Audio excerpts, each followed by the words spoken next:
Hello, Paving Point family. Welcome to Paving Point. I hope you're all doing great today. My name is Vivian. Now, for those of you that are new, I'm sure you'll be wondering what's Paving Point all about. Now, Paving Point is actually a platform where we come together. We come to talk to regular people like you and I, people that have been able to turn their lives around. Today, we have such a guest in the house. Now, our guest is a businessman who has been able to turn trash into a vibrant money-making business. He's been able to make a name for himself in the glass construction industry. Sit tight, don't touch that down. Let's meet our guest. Glass waste is a major concern for environmental hazards. Packaging waste and recycling have been high on the environmental agenda for years now. But while the focus has been on plastic and specific problems like coffee cups and cotton balls, one of the major domestic and business waste stream, glass, hardly gets a mention. By limiting the amount of waste going into landfills, there will be a reduction in landfill space. Using less landfill space also leads to people developing an enhanced aesthetic value of environments, bringing with it many additional positive benefits. Once glass waste is dumped into a landfill, it can stay there for centuries and still not degrade. This is because processed glass is not degradable. The environmental impact of waste glass is one of the major challenges crippling a sustainable waste management and mitigation. From the marine development point of concern, it is very much hazardous for the fishery and other aquatic animals. Reclamation and recycling material from waste glass remains a tedious task and admits complex technology approaches. The challenge, as seen in global containment measures, the increase and proportion of glass waste and minimize the existing capacity of landfill space. In many works, findings have shown how best to minimize the impact of waste glass as evidence for its inclusion in building materials such as cement, mortars, concretes, and block. But what about crystal? Meet Chijoke, an international businessman who hails from Nigeria. Yeah, my name is Anokye Chijoke. I'm the founder and CEO of Edamore World International and Glass to Earth Initiative. I started this business in 2008 and we've been on the Edamore advertisement and brands for a while. But in 2014, I decided to venture into the glass world for buildings and constructions. Then I realized that the waste of the glass, what do we use it for? I started thinking, I started looking deep into the environmental hazard that the glass causes. So then I decided to venture into recycling of glass. So I thought of glass recycling. So the first thing that came to my mind was crystals. So how we could make use of those unwanted glass and improperly disposed glass to make crystals.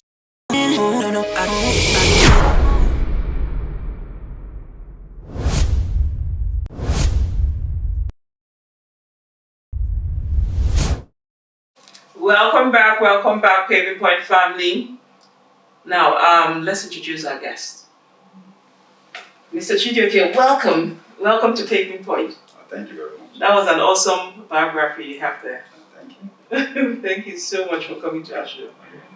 Now, we have a few questions, and I know our audience are also eager to learn more, know more about you. Okay. Yes, now I would like to find out, how were you able to see something useful out of something unuseful?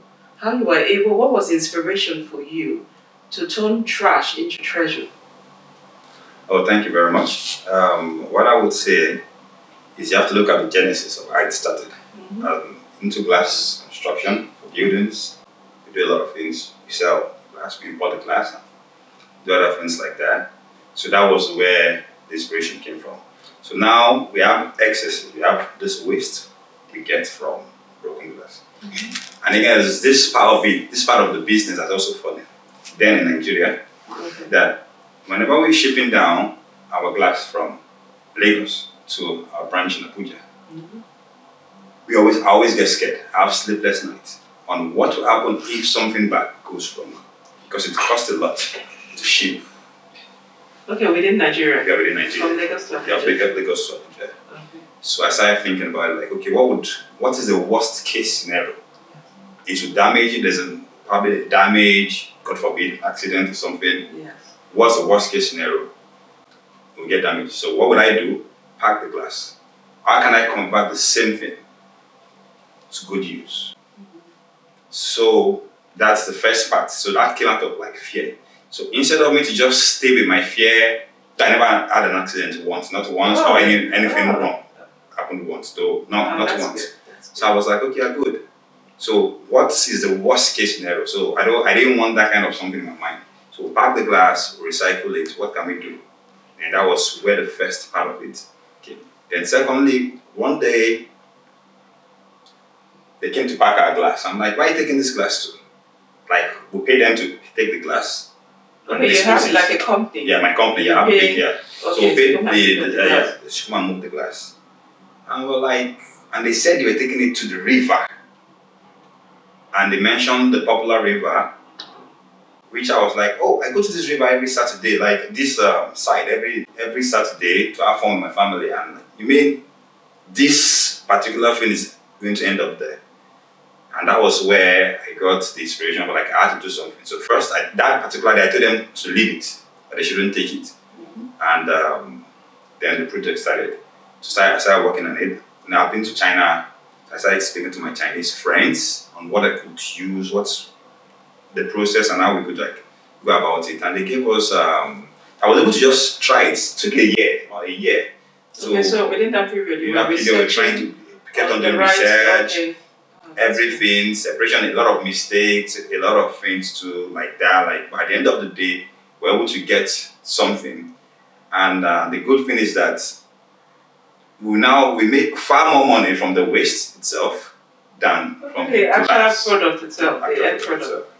Wow, that's amazing. So, that's really cool. So that's like the genesis. So just out of the fear, and a lot of people, it's easy for me to stay with my fear and not do anything about it, but in my fear, I created something. And also, being conscious of the environment too, I also created something from it. So the two of them coming together was the inspiration behind me creating this whole glass recycling. That's awesome. Because I was just wondering, why gift items? Because there are so many other things you could have created, but why were you specific about gift items?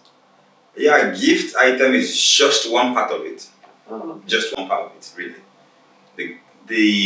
Okay, funny enough, we are producing a lot of crystal. We are producing a lot of glass without knowing what to do with the glass. So we're making brick. We're making what you're saying without knowing what we're going to do with it. Without no pictures, no nothing, no gift, no write-up. So I don't know if you could see the image that you're just making the brick. Yeah, I saw those bricks, those crystal bricks. So we didn't know what to do. Okay, that's why the first. Yeah, so we just make the brick. Oh. No, we started grinding the glass first. Yes. And from grinding, so we kept on storing the glass. They broke like after grinding it. Yeah, after grinding it. So we just started keeping it. Started reusing some, reshaping some, and doing things like that. But we didn't even know what to do. That, like I said, it was a process from 1 to 2. So eventually, we got to the crystallization where we have to like put pictures on crystals and things like that. And we got the machine. I'm like, oh, this is perfect. So, and that also came from a concept I had. Like, fine, I can do something. Mother's Day is always here. As you know, okay, that's right. Mother's Day is always every 3 days is Mother's Day. And I realized that people have the same gift problem. I used to have a gift problem when I was young in my house. So what are you going to give my mom? After giving mom gift something this year, what are you giving next year? What are you giving next year? Okay, yes. So that came. Then I had some kind of top clients that I run their construction for, like big projects, for their buildings, like big projects. I'm like, okay, how can I say thank you? You understand? How can I say thank you? So that was where the crystal itself came in. Like, so how can I create something that would stay on their table? You understand? Something that they would see, and when they see, they remember. So I remember, oh, I've been recycling this thing since all this day, so that means I can do something. So the concept came first to give out for free. Oh, okay. Oh, yeah, as a gift item. Well, to your mom, I had so to much. your business partner. I had so much. We had a lot of employees working, and at the point in time, business, you have to make money. For the business to be sustainable, you have to make money. So for long, it was just like they were just producing, paying them, but nowhere to sell. So we started selling the crystal. So that's how the crystal business itself started. Then not to talk about the environment and all those things, because I said we use some part of it for crystal, and the second part is for the environment, which is also very, very important. Okay, why do you say for the environment? What do you mean? Not all glass. We can't use all glasses for.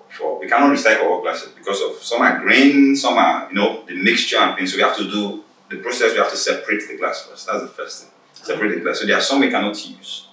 So those ones now we grind them back, take it back to sand, and pour it back to the environment. And it's also very nice. So we give out to people that make block, people that make cement, people that do tiles. Very good for tiles. Oh. So that we have a block industry we work with now. All they use, I wish you could see that our blocks are very, very strong. Very, very strong. Like it is not a regular block in Nigeria. So it could be slightly more expensive because of what the weight and all. So it's like even farmers, artists, so they come to bake it. So that's the second aspect of it. So but what we make use of it for is for crystals for now. So and to make glass. Oh, that's good. So basically nothing is wasted. Because those waste remaining, you still sell it to those manufacturing bricks? Yes. Sell it, but also, as I said, you also to give be it to frank, the end, we just sometimes because we have a whole lot. really? So what we'll do is that we take it and pour it back. And I find that to be sincere, I find some kind of fulfillment doing that. Yeah, everybody likes money.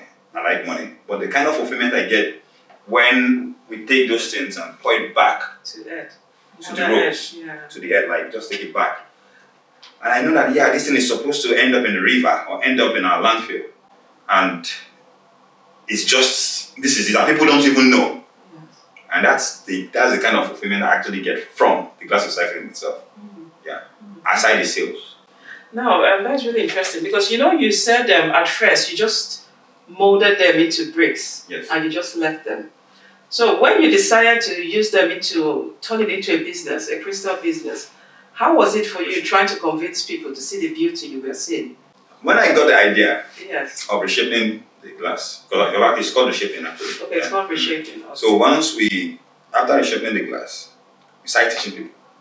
So I was teaching it for free for a very long time. You can see, I was teaching for free on glass recycling. For years, I think my first class was 2015, and I could do something like that because I was still focusing more on my business. I have a brand business, so. Oh, you have a brand business? Yeah, I have a brand business. Yeah, I was for advertisements, billboards, and all those things. Yeah, so I was so focusing on. So that was why it was easy for me to move with the crystals too. So I'm like, okay, guys, you can start doing this thing. So I was teaching people. I was even empowering them. I was giving them bricks. So once you learn, once you come, we'll give you the brick for free.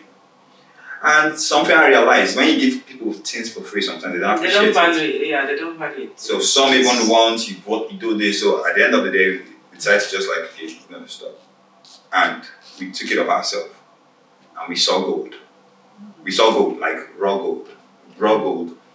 And that's what you're seeing. And that is why, so sometimes it's very, very funny when I realize that, why am I in different countries now? As if all this concept came from this waste. I can remember that particular day. Because I'm like, when I go to London, I'm like, how can I operate in this kind of organized system? Everything is so, like, as an African. But now I now realize that my waste has introduced me to many countries, 95 countries now, because of that waste, including London. And we are still like hotcakes. Oh, okay, you're in 5 countries. Yes. So which of the countries? Nigeria? 6 now precisely. Nigeria, South Africa, UAE, UK, and US, and now Ghana. Oh, you've also branched into Ghana. Yeah, Ghana next door to us. Yes, Ghana. To Nigeria. That's good. That's impressive. So 6 now. It was 5, but last month we added Ghana. Oh, just last month. So Ghana is still a new. Yeah, that's still new. It's a new. Oh, that's really good. That people got interest or seeing what we're doing in Nigeria and like, no, we have to. So I got someone that we're working together in Ghana. So we're trying to set up everything. And so Ghana is 6. And we have more to go. Oh, yeah. That's good. That's impressive. Now, you also mentioned that. Now, let me just ask a question because it's so easy for you to, settle for a 9-to-5 kind of job. So why entrepreneurship? Why did you go for this? What was it for you?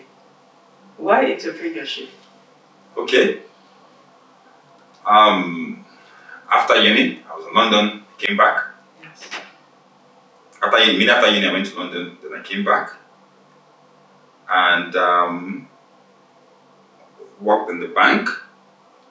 And within that period, during my service here, I was like, I just knew this was not for me. I'm a very creative person. Even before this whole glass thing, I was doing something else with the brand, and it was from nothing. So that was when it was from nothing too. So I know how to, maybe it's my talent a little bit, or God's gift. Yeah, I think it's God's like just to yeah, turn what people see and what I see are different. So sometimes when people see some kind of things, they see something small, I can see something big. Sometimes people see something big, I see something small. But in this kind of scenario now, so I just realized I cannot take this gift. And again, who says I have to be in a box? I don't want to be in a box. And that's the assumption almost everybody have, like you have to. Exactly. Yes, and so I don't want to be in a box. I'm like, okay, fine. I have so much here. Everybody has something here to give. You understand? So I wasn't scared. Maybe thanks to my family too, I wasn't scared. I took my risk, and my parents supported me. Not financially or something like that, but they supported me. I'm like, yeah, fine, you can go for it. And my dad was like, I've always known you've been like that. Like, oh, are you serious? And I wanted to work in the bank because of you. Oh, really? So why did you study? Sorry. Exactly. Oh, okay. Just to follow your dad's footsteps. Yeah. Now my dad is basically a lawyer, accountant, started as an engineer, so like, and everybody in my house, my sister is a doctor, lawyer, everybody like, so it's gonna be funny, like, you just want to go do something else. And it's actually, to balance it, I can see how the business son too, so, and that was it, and so I came back to do my own stuff. During my time in the bank, we saw we were marketing. And I was like, look at who we are marketing. I don't want to go take myself too high or take people too low. At the same time, I'm like, come on. In marketing, like, we're begging someone, to bring this money to the bank. The money doesn't belong to me, money belongs to the bank. So something like that, I'm like, I'd rather be the one being begged. Let the bank come to me to say, bring, instead of me working in the bank. And that was just it. I'd rather be on the other side, where they come to me. Yeah, where they come to you. Yes, than for me to be on this side. And that was the it. receiving side. And that was how I made my decision and started very, very rough. Oh, okay, I like that statement, rough. Extremely. So how was it? So could you just tell us briefly, talk to us briefly. What was your experience? How was it for you? To be sincere, I want to thank my dad. Yes, that's good. My dad took me to the bank and they gave me a loan. My dad was a very smart man. He actually paid the loan I didn't know for 2 years. He paid behind me. So I didn't know that he had cleared something. So I was like, oh, the bank. So I felt this serious pressure. I needed to succeed. And again, I'm actually taking he told me something like, hey, I've done everything for you, but you chose this part. I don't know much about this part. I don't know much about this part, but I know everything about this other part. Anything you want in the financial sector, in this sector, I could actually help you with that. But for this 1 year going, I trust you. And there was a pressure with it. So, and I wasn't, it was in the beginning, that's why I tell people like to take time. You can just gently, small. You understand? And I was like, it was a serious struggle for like 2 years. But I had a bigger picture. So the picture had always been big. And that was why I took my craft to the biggest. Okay. Thank you so much. Thank you. Let's go for a short break. We'll be right back. Thank you, Paving Point family. We'll be going for a short break and we'll be right back. Welcome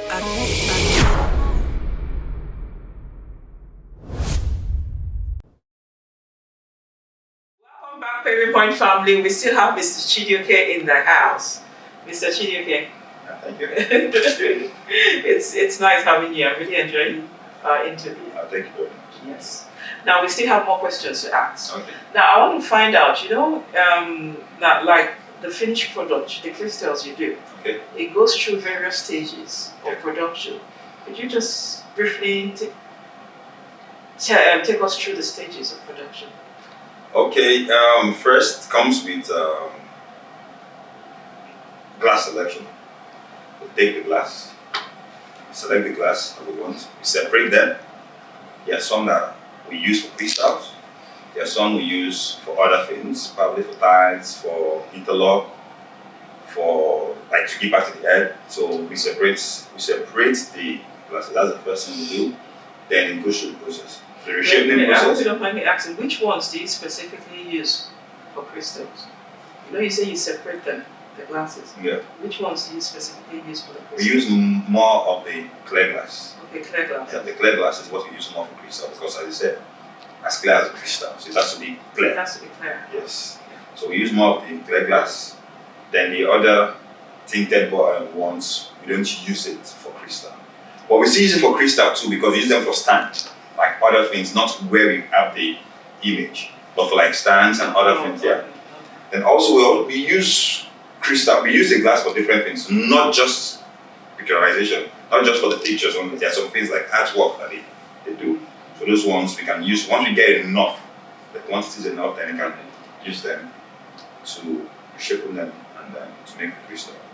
Okay, To make different things, yeah, as well. So what are the production stages after you separated them, you ground them, or what? Then yeah, we reshape, then we reshape, we remold, and the ones we don't use, that's the ones after grinding them, then everything can be used, everything depends, you understand? But the only part of it is that after that particular chip, make the crystal or you put it back to the head in different forms. It can be in forms of cement, sand, or interlocks, and I just said. So separation, selection, separation, remolding, reshaping, and sales. That's good. That's good. Now I just want to find out because you're in UAE, you're in Dubai. So what was the challenges for you? You're an African coming to a foreign land to establish. So how was it for you? What were the challenges for you setting up your business in Dubai? To be sincere, it was very, very. Initially, it was smooth. Then, because I was full of a lot of expectation and everything, but in reality, when I came, suddenly things changed. As soon as I got all my documents and everything, there was a visa ban, and I had like some expert I wanted to bring down from Nigeria. Then, you had some people you wanted yes, to come and. So the visa ban really affected them. So that was a big hindrance, like a major one. And that was why I had to like spend more time myself here than what I should spend. Okay. Yeah. So that really affected me. Then, as I said, we Africans, we have a little bit of issue here due to the government's policy in this country. So the visa ban, the licensing and everything really affected opening bank accounts, getting an apartment, getting an office. It wasn't easy. I don't know, I don't want to go into details, but like bank accounts that every other person opens. Easily, I had to go through a life insurance policy of a lot of money, over 50,000 dirham to be precise, to do a life insurance so they could just open an account for me. And it was funny, I needed an apartment because I was staying in the hotel for like 6 weeks. It was very expensive. And the accommodation was telling me I need to bring a check. And the check was telling me that they're not going to open an account for me because of my nationality, my background. No, not my background. And I was like, look at my background, look at where I'm coming from, look at what I'm doing. I'm not just in this country. Yeah. I'm operating in this country, this country, this country. Unfortunately for me, I've been to so many countries, so you can even look at my CV a little bit based on my passport, and you should know the kind of person. But still, nationality, nah, no. So how were you able to overcome it? So I had to go through. I had to bend my knees to what they wanted to do the insurance. So I had to keep my money in an account. They wanted it for 5 years for them to.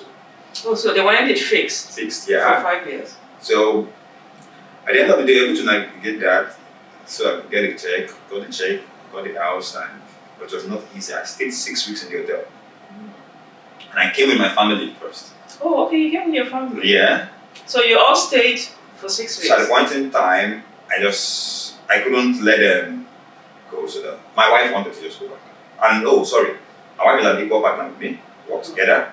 So she heads Africa now. Why I take it as well, like the other part of the world. So she's controlling South Africa and Nigeria and now and Ghana. Oh, that's good. So, but it was really, really challenging. But at the end of the day, we have to do what we need to do, and that's why we are here. So, what are your staff? Because you mentioned you were meant to bring some staff from Nigeria. So, how were you able to select staff? Due to also the visa ban, the licensing, I was not allowed to bring people with mine. So how were you able to I had to source around it? I had to source locally. Okay. So how has it been?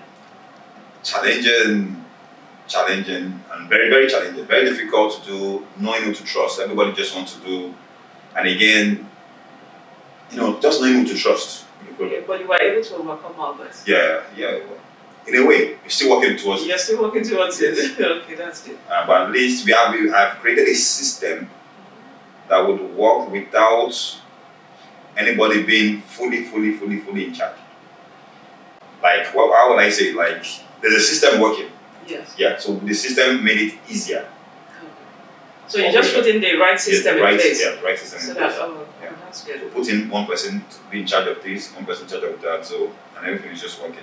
Instead of how I wanted it to be, like a whole company, everybody, reporting to each other. Okay, that's good.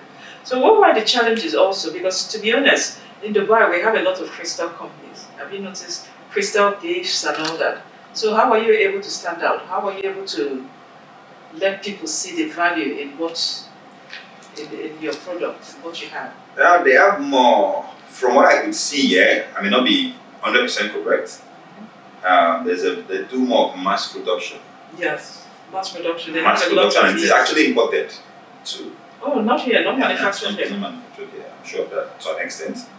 So, it's mass production. Yes. So why am I standing now? Why am I bringing something different?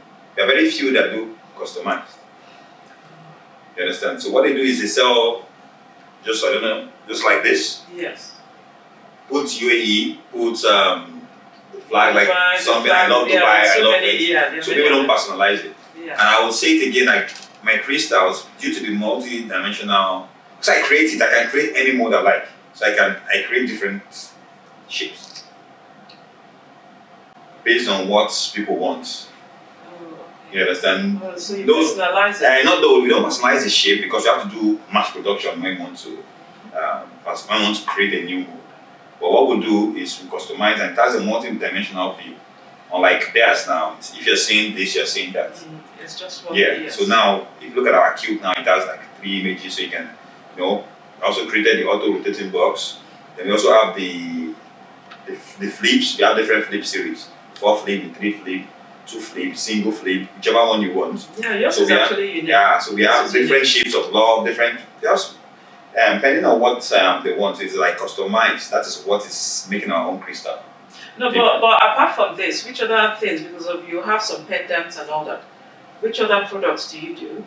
Oh, the pendant is very, very interesting. Yes. Like, okay, for the business sake, but yes. the pendant is also good, very, very good. Make the let me just say it, since we are here. Yes. Paving Point. We are trying to pave way for others coming. Yeah, coming. Yeah. So from the waste of glass we have, the last parts that we don't use for years, yes. decided to create pendants, Yes. key holders. Oh, that's good. Like, Do you have like a sample or something we can see? yeah, okay. Like this is like a key holder now. This is a key holder. This is my wife. This is my family. And as small as it looks, it's sold for 30 dirham. Minimum. Single, the bigger one, 50 dirham, you have for 70 dirham. And this is like what we are training away, even in our recycling time, for like 3 years, until we're like, oh, why are we training this away? We can create a new mode for this particular one. And we created something to... What are the bracelets? Yeah. Okay. Yeah, this could be anything. It could be pendants. It could be... So, you can see, just depending on what you want. It could be smaller, it could be bigger. Even chain. It could be chain. Oh, sorry. Sorry for that. You can see different keywords. It could be chain. Like this. Sorry. Ouch.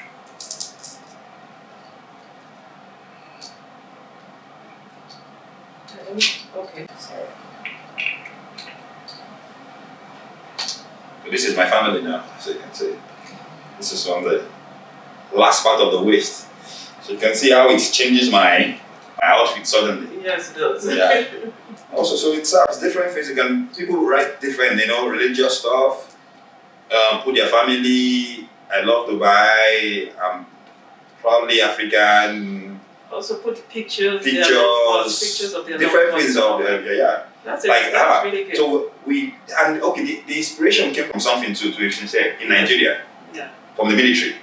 So I realized that they always have these dockets. Oh yes, they do. So when my friend was going to, then there was some kind of issue in northeastern part of Nigeria. Okay. So I was like, okay, I finally just create something for you. This is for me to use. I wanted something big. I'm like, oh no, you're not going to take this big crystal to the forest. So I created something for him that suddenly all his friends started calling me. Oh, and I think that was when I first made the first small one. So I saw it somewhere before. Okay. And so I created it, and I gave him. All his military friends started calling. They want it. That's how the business started. Many of them, they take their wife, their kid, their newborn baby, and things like that. And that's how it started. I was like, oh, this is good. And it's good. So just imagine in UAE, this is 50 dirhams.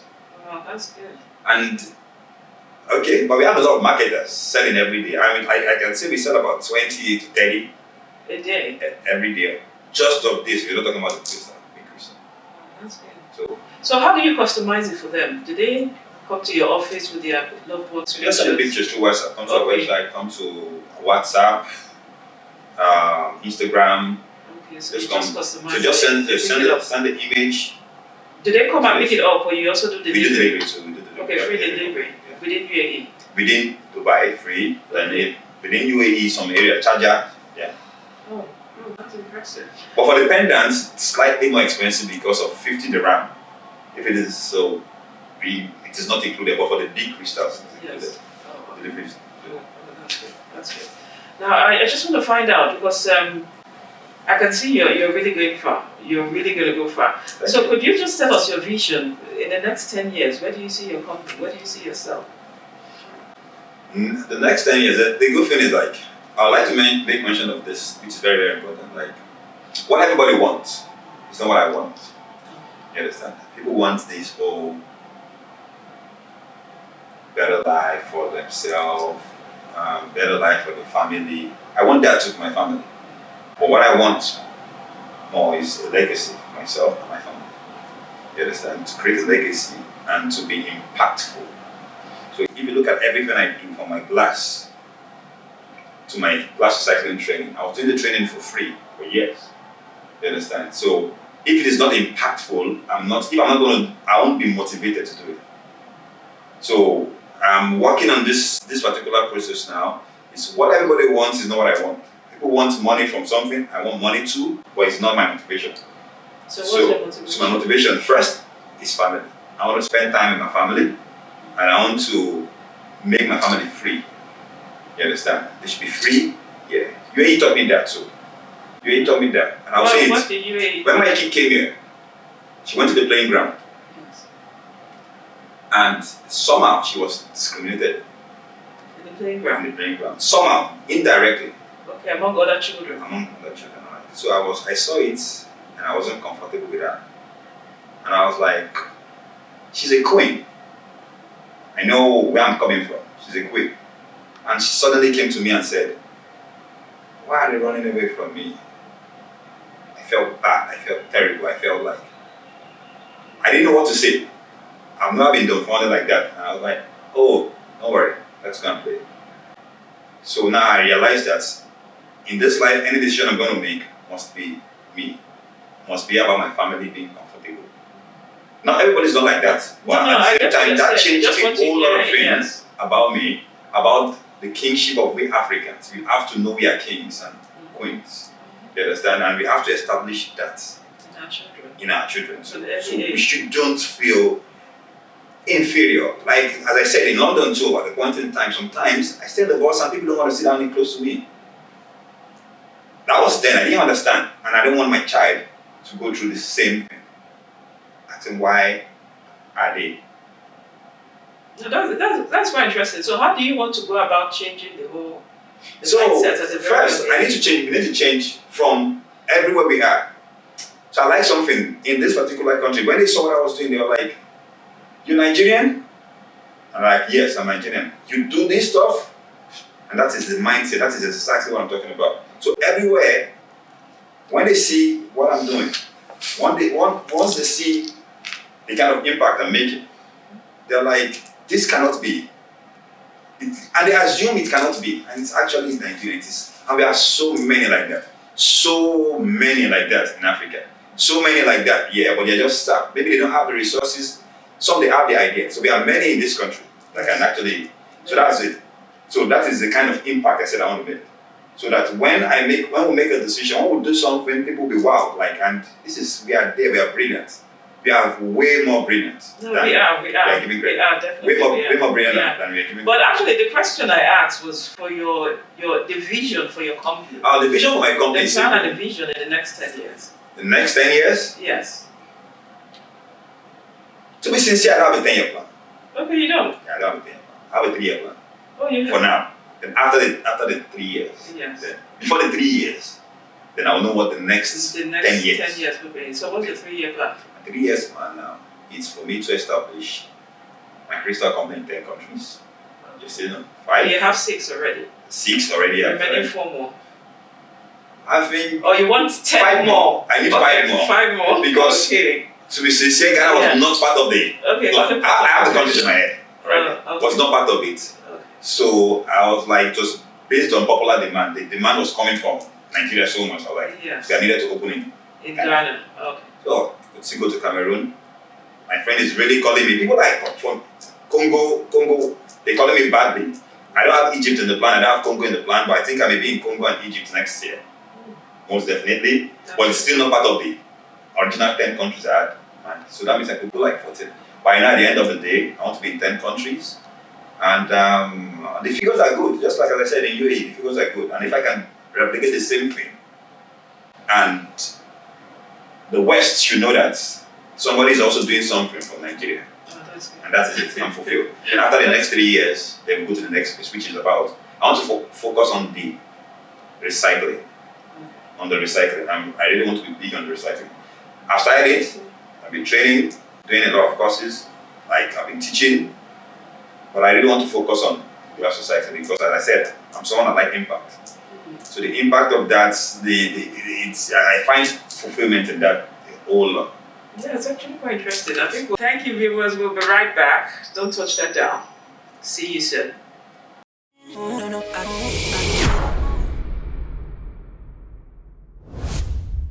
Welcome back, Paving Point family. We still have Mr. Chijoke in the house. Mr. Chijoke. Thank you. Nice to have you. Nice to have you. Nice. Yes. Now, we still have a few more questions to ask you. What would you advise someone trying to go into entrepreneurship? What advice would you give them? First, you need to make the move. You have to be determined. You have to be disciplined. But in my own aspect, you have to be very creative. Very, very. Maybe that's my own. You need to be creative. Like, there must be a problem. You must find a way to solve a particular problem. And if you can get that and work towards it, to me that's key. And it shouldn't be easy in the beginning. As I said, even it's never easy. While on this set, I've been inspired too by someone here, which is also very, very important. Like, Yes. So it's a process. You keep going from one level to another level. But the issue is that a lot of people want to get to they want to move from level 1 to level 10 in 1 year. Or probably they are seeing other people's pictures. They are seeing what other people are doing. Yeah, they don't see what they go on the ground to get to where they are. They want to see the gain. They don't want to see the pain. Yes. And it's a process. If you don't, I tell my friends and some people I know, some people I actually mentor to, is like, if you start something and everything is successful, I have a problem with that a little bit because you've not learned. You think it is like this. And once one challenge comes, you give up, and that's the end. So it's better for you to face the challenges in the beginning, you navigate it, and you learn from it, take whatever you want to take from that and move to the next. It's a process like that. It's a process. Yeah. So for you, what would you say is your strongest character as an entrepreneur? Now we're talking of you as an individual. What do you say is your strongest character? I think I would say creativity. I think I'm quite creative to an extent, and I see things people don't see. So once my brother told me, Mr. Bayo, and it was like, I trust you. Once you can, I don't want to call figures, but I turned something so minute to hundreds of thousands of dollars. And it was like, if you can do this, even this one look bigger because he doesn't understand. That was when I started the class, the whole recycling stuff. He doesn't understand it because he works in the oil company, in the oil industry. And I was like, I trust you, just go. And that really, he doesn't know it. That I can never forget that I went to his house and I was like, that really inspired me. Like, oh, fine, my brother can tell me this. And so he has that much faith in you. In me. Yeah, very creative. So I think the creativity, trying to look at a need and just tapping into it, and common sense. So I realized that common sense is not common sense. It's not common sense, exactly. So sometimes it is God's gift. How would I say it? It's God's gift. Because sometimes when you see it, I see it as common sense. People don't see it as that. So when I see mistakes that people make too, like, why would you build a shopping complex here? Like, it's so, I didn't see it. And they invest a whole lot of money on it. And I can almost bet that in 1 year, what will happen to it? I don't think I've ever failed once. No, for Not real. once. Like, once I see something, Really? and I know that, oh, this is a bad idea. It's difficult. I don't know. It's not about anything. Like, it's difficult for it. When I say it's a bad idea, I know it's a bad idea. And that's like... No, but that statement you made really caught my attention. You've never failed once. Not once. Not once. You can learn from it and adjust later, and I will tell you. But oh, yeah, it's some kind of business too. No, so what's the trick? I don't know, it's just mistakes like that. Like, once I see it, like, the mathematics is there, I'm just like, this doesn't make sense. And I'm sorry to say, our African politicians make that mistake a lot. When they have too much money, they just give their son, oh, it's gonna be good, we come and make a mistake. There's a lot of people like that. So you see some kind of businesses like, and I've not been wrong though, but guess what? So people will see my business and say, you're gonna fail. Yeah. And I succeed, but I've not been wrong. So that shows probably I have something. Yeah, I think you just have a gift. As you said, God's gift. Because it's strange. Most business people I've spoken to, and through experiences, at least they failed a few times and they've learned from that. No, I didn't say I've not failed in business. Okay, yeah, we're talking about the business part of things. Oh. Because when you said you've never failed, and I'm like, are you for real? Is this? Yeah, you failed, you learned, and you. Oh, when I said I meant I've never gotten it wrong. When I say something is not good. Okay, seeing something and knowing. Okay. So I think it might be. What are the business aspect? Because I'm actually curious to find out. I've never failed too. I can say that. Even in business. Yes. Really? Yeah, because you can only learn from it. It's not failure. Yeah, you learn and you move on. Yeah. Oh, okay. I get your point. Yes. I get where you're coming from. I get your angle. So Yes. saying failure is like that's the end. Okay, I get So, you. but when you try something, probably didn't work out the way you want it, you readjust and you come out. So at the end of the day, I get you. so failure is not an option. You can just readjust. You can even quitting is not failure. Knowing when to quit is not failure. You understand? Like some people now they keep pressing, and I meet a lot of people here, and I'm like, what you're doing is not working. I ain't gonna, it's gonna. Yeah. So the same thing. I just like people playing bets, waiting for the day the bet is gonna come. I'm like, I can do something else. Why you do? I know. I don't know in Nigeria. What's one game? One game. No, I get what you're saying. It's like doing the same thing over and over again and expecting a different reaction. And that is when you're failing. A different result. But when you quit and you go for something and you try something at the end of the day, or you try or you coin it somehow, at the end of the day, once you succeed, all those what people call failure led you to your current position. To your success. Yeah. I get you. Thank you so much. So, thank you very much. I really appreciate it. Yeah, I really enjoyed having the interview with you. Thank you. It's been a pleasure. We'll definitely invite you back for one of our sessions. Okay, very much available. What did we learn today? Be a problem solver. Oh, look around you, look for problems, look for needs, something you can actually solve. Also, he also taught us creativity. Creativity goes a long way. You have to be creative. You have to think outside the box. Don't look at what everybody else is doing. Try and be unique. Try and be your own self. And with that, you can actually create something out of nothing. Like he was able to create trash.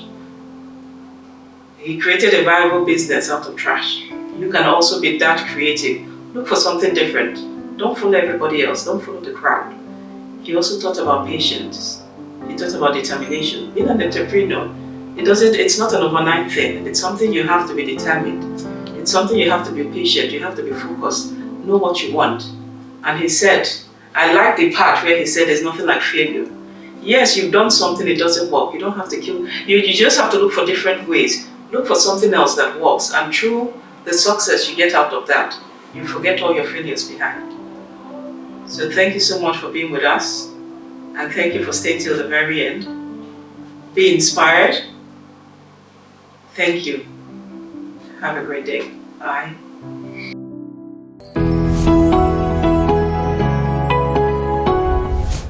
Okay, Mr. Chijoke, thank you so much for being our guest.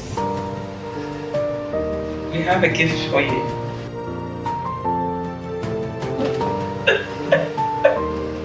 Okay. Thank you very much.